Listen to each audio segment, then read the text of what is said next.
Have you ever tried to control your mind?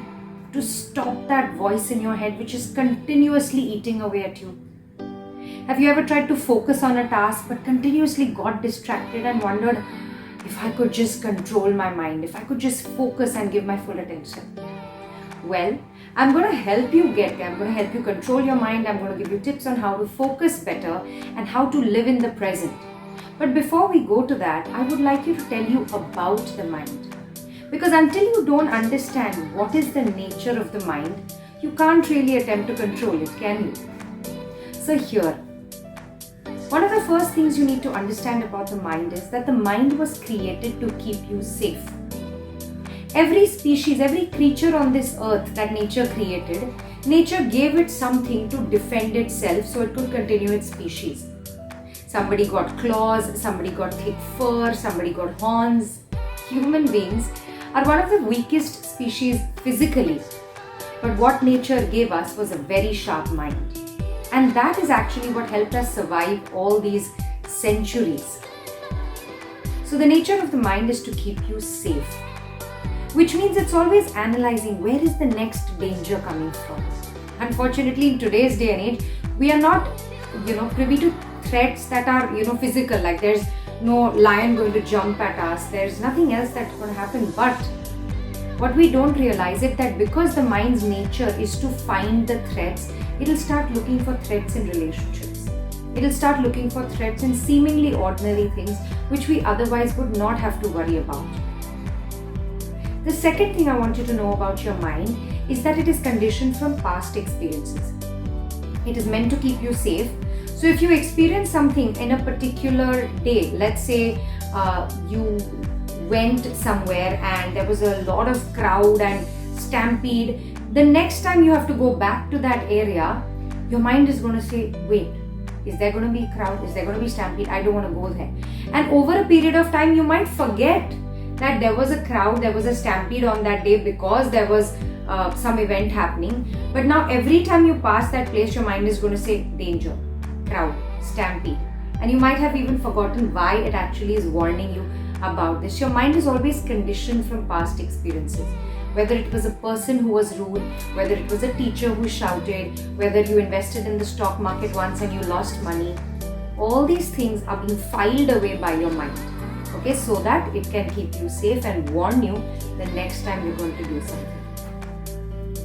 The other thing you need to really know about your mind, and this is really important, is the nature of your mind is to be very restless. It's like a monkey jumping around, right? From one branch to another. It is said that research shows that we have 60 to 80,000 thoughts per day. Imagine. Which means there's constant chattering, and how exhausting it is, Why do we meditate? Because we want those few seconds of peace where the mind is not talking. It is just being silent. But the nature of the mind is to keep chatting. And the trick that I'm going to show you today is how to quiet the mind. But we'll come to that later. The other thing that you need to know about the mind is very obsessive and repetitive. Research also shows that 80% of the thoughts we get every day are repeated. Let's say you have a fight with your partner or your boss in the morning. All through the day, you're going to think, he always does that to me, he never understands me, she's always doing this, she's always doing that.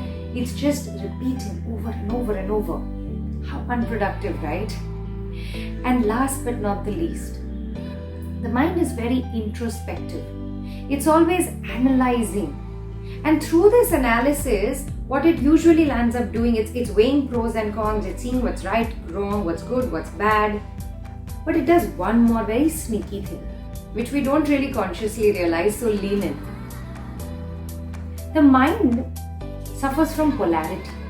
What does polarity mean? It's like North Pole, South Pole, right?